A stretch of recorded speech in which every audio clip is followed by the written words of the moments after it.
In this guide, we're going to break down the most important mechanics for you to learn in League of Legends and make them simple, easy to understand, and easy to implement in your own games. Don't worry, we won't be wasting your time by going over unrealistic, flashy mechanics that you'll never actually use. Instead, after over 10 years of teaching and working with the best players in the game, we've distilled down the 5 absolute most important mechanics you need to know if you want to climb ranks in Season 14. And one mechanic I bet you didn't know is that you can actually left-click on a ward to see who placed it. This way, you can tell who it is that's over the wall. So you'll know if it's that squishy support you can easily one-shot. This is the secret mechanic of panel info and comes from our brand new course on every mechanic you need for Season 14. At Skillcapped, you'll learn wave control, trading, how to CS, macro, vision, low elo mistakes, the list goes on. These are all brand new courses up to date for the new season, and you can try them all out completely risk-free, since if you don't rank up while actively using Skillcapped, you get your money back, no questions asked. And to celebrate the new season, we're offering an exclusive limited time discount that can only be gained through the link below. So what are you waiting for? Click the link in the description below to get the rank you've always wanted. Alright, now for our first mechanic you must know, spacing. This is arguably the most important mechanic in the game. It lets you land free damage on the opponent while they're unable to fight back. You'll use it throughout both the laning phase as well as team fights, and is something that every single champion and role will have to master. And yet, at the same time, it's one of the mechanics players find the most confusing, so let's fix that. At its core, spacing just means staying outside of the range of the enemy's spells. Let's use Annie as an example. Annie's Q ability has a range of 625, the highest range of her basic abilities. If you were playing a champion like Ahri against Annie, good spacing would be always staying outside of that 625 range. It sounds simple enough, just stay outside of a spell's range, but the mistake everyone makes is they stand way too far back. You see, Ahri's Q ability, her main form of damage, is 900 range. So if you stand too far back, sure, Annie can't damage you with her spells, but you won't be able to land your damage either. This is why when pros and coaches talk about spacing, they're really talking about that Goldilocks zone where Ahri can damage Annie, but Annie can't damage her back. So in this specific matchup, that Goldilocks zone would be from 650 to 900 range. This one mechanic of spacing creates two dynamics in every single matchup. One champion will have the range advantage and is looking to stay in that Goldilocks zone, while one champion has the range disadvantage and is looking to close the distance and get out of the Goldilocks zone. And regardless of the matchup, the first technique you need to master is sitting at the opponent's max spell range and moving either in and out or to the side. Let's start with the in and out technique. Here, we can see Ahri is sitting at Fizz's max E range. By moving back and forth at this range, it can bait Fizz to cast his E, thinking that he can land it. When he then misses, it puts a key spell on cooldown, giving a timing window for Ahri to land free damage. So, what should Fizz do to counter this? Well, the exact same thing. If he moves in and out of the ranged player's max range, it can bait them to waste spells, giving him the timing window to go aggressive. Now, obviously, you can't always sit at someone's max spell range in every single matchup. That's where the second technique of moving to the side comes in. Here, you can see Ahri move forward into Talia's range. The problem is, Talia walked towards Ahri at the exact same time. This means if Ahri moves backwards, she can no longer be outside of the range to dodge the spell, and so pivots to a side movement instead. Essentially, instead of clicking forward, then back, like before, you click forward and then to the side.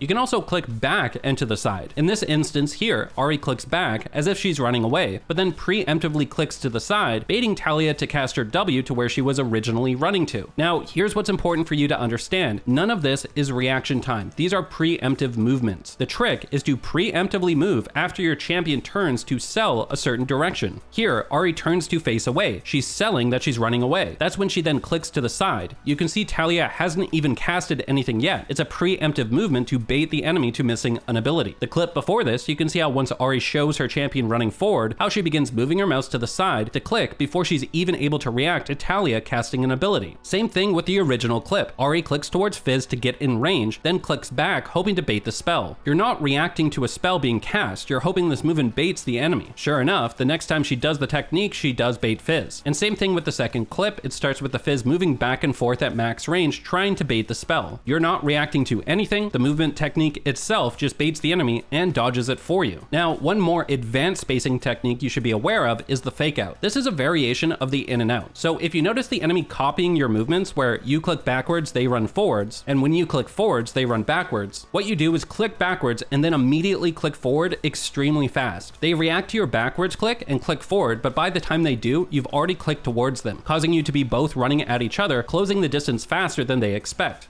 Now, I know this may be a lot to take in, but really, to space well, you just need to remember the following. Whenever you enter the enemy's spell range, you need to be sending movement commands preemptively in a different direction. For example, here, Talia is outside of Ahri's range. However, when Ahri stands still to last at a minion, Talia then enters Ahri's Q range. So, Talia should be either preemptively moving backwards or to the side. Don't react to the spell being cast, react to the fact that you've entered a spell's range. Instead, Talia makes the common mistake of thinking her reaction time will be enough to dodge it, but it never is. So, hopefully this now demystifies spacing for you. It's not crazy reaction time, but just preemptive movements at the edge of an enemy's spell's range. Now, the second mechanic you'll be learning will literally more than double the amount of kills you get in game. I'm not even exaggerating. Every kill you're seeing is made possible by this one mechanic, input buffering. So, what is input buffering? Well, at its core, it's casting a spell before casting another. However, certain spells in League interact in such a way that it has all sorts of benefits. The most important interaction is input buffering your spells with flash. For example, let's say you're playing Annie. If you flash first, then ult, it's very slow and it gives enemy time to react to your flash by flashing away. This is because after you flash, you physically then have to press your ult button that has to then be sent from your computer over the internet to the League servers, and that delay is where your opponent can react. However, if you ult outside of your range and then flash, it will actually instantly cast your ult once in range. The way to think about this is when you click to ult outside of your range, that action has been put into a queue on the server. Once you flash, the server recognizes you're in range and casts it for you instantly with no delay. This is great to know for abilities that have to be in range to cast. Another example would be Lissandra ult. If you flash then ult, you give the opponent time to react to your flash and flash away. Instead, ult them when they're out of range and flash, and you instantly cast it. It doesn't stop here though, as input buffering your flash is also beneficial for skill shots, as it can both hide animations and redirect them. For example, as Ahri, you could press flash, then press charm, but it gives the opponent a ton of time to not only react to your flash, but also the charm animation afterwards. However, if you press charm first, you have a small window where if you press flash, it will then cast from your new location. What's happening is the first part of your charm animation is actually occurring before the flash. So once you do flash, it finishes the charm animation almost immediately, causing the charm to come out near instant, preventing the enemy from reacting. Another example of this would be Amumu Q. You cast Q first, get the initial cast animation going, then flash, and it instantly casts at the new location. Now, keep in mind, this redirects the location of where the skill shot is coming from. You can use this to get around things. If an enemy or minion is blocking you, instead of flashing forward, you could just cast it, then flash to the side to redirect the starting location to get around it. Here's where it gets really crazy though, as it's not just your spell's hitboxes you're manipulating, you can also manipulate your own. The most famous example of this is probably Gragas. So for Gragas, when we body slam, we can flash during that animation to then change the location of our own hitbox, completely catching opponents off guard. Many other champions can do this, for example Jarvan with the EQ combo, flashing to extend or change the knockup, or Vi queuing to then flash to knock up at our new location. So these are all examples of utilizing input buffering with flash. However, another common way of input buffering is using movement abilities with damage abilities. For example, with Gragas, you could cast Q and then press E,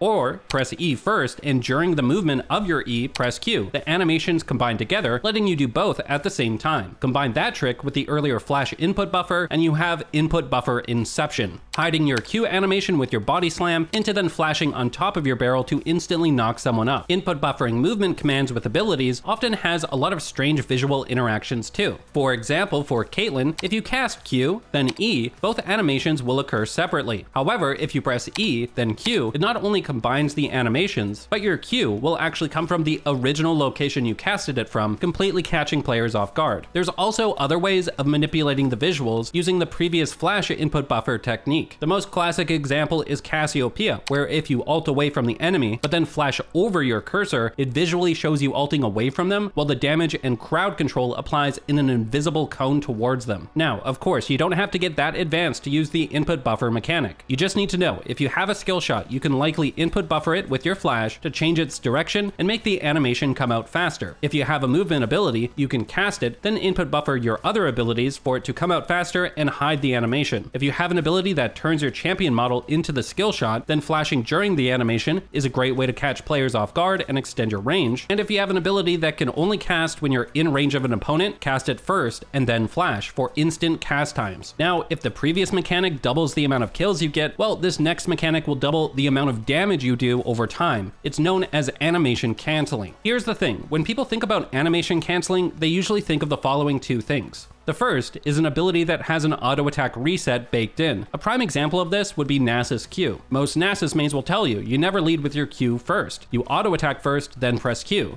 But why? Well, your auto attack actually has two animations, the wind up and the recovery. If you cancel the wind up animation, no damage happens, you just canceled your auto attack. But if you cancel during your recovery animation, well, that's fine, the damage was already dealt. So if you've been resetting your auto attacks with abilities, you're actually animation canceling. Here's the thing, sure, if you have an auto attack reset and you weren't using this before, this is a game changer. But this is probably not the mistake you're making. There's something more insidious. Let's say you're playing Amumu in the jungle. You just spam your E, right? Well, your E will actually interrupt your auto attack animation, meaning you can cancel the recovery animation. However, unlike in the Nasus example, it's not an auto attack reset, so you're not going to auto attack any faster by doing this. Most abilities are like this, and so the mistake you're likely making is you're using an ability before your auto attack finishes, and so you're canceling it. You can see how if I press E too early, my auto attack gets canceled in the wind up animation, and so it does no damage. This is a huge mistake if you're a jungler or auto attack based champion. For example, if every time you cast your E as a Amumu, you're canceling your auto attack, well, over the course of the game, that's literally going to be thousands of damage you're missing out on. If every time you Q as Ezreal, you cancel your auto attack, well, you're losing out on potentially hundreds of damage in your fights. So even if your ability doesn't act as an auto attack reset, if it's interrupting your auto animation, well, you still need to time it so that the wind up animation of your auto finishes before you cast it. Now, the second thing people usually think about when they hear animation canceling is combining abilities to cancel things. We touched on this in the previous section, combining your Gragas body slam with your barrel animation, or combining Caitlyn's E animation with her Q, or for a new example, casting Tristana's jump animation with her E and ultimate. Simple enough, but again, that invisible mistake players make is not knowing that the movement abilities themselves can actually be animation canceled. I see this all the time, Kayn's clearing their jungle, casting the full animation of their Q, where if they just stood near a wall, that Q goes off twice as fast, massively increasing your clear speed over the entire game. And it's not just Kayn. Graves, for example, has an auto attack reset on his E, but it has a very long animation. However, stand at the right angle on a wall and that animation becomes instant. And it's not just damaging spells with mobility that can benefit from this type of animation canceling. Mobility spells can actually both be casted faster and go further using a very similar technique. If you cast a movement spell aiming inside a wall, you will go significantly faster than if you had placed your cursor outside it. Why is this? Well, as long as your cursor is over halfway through the wall you want to travel through, you'll always end up on the other side. At the same time, League will calculate your travel time based on the distance from where you aimed on your cursor instead of where you actually end up. So you combine these two bits of code together and suddenly you're traveling twice the distance in half the time. This is also great to know for champions like Lissandra, since you can place your E inside the wall and still make it to the other side, extending the range. Now, our third mechanic will literally let you nullify crowd control. If you've ever wondered why a champion like Tristana mid goes from a negative win rate in Silver to S+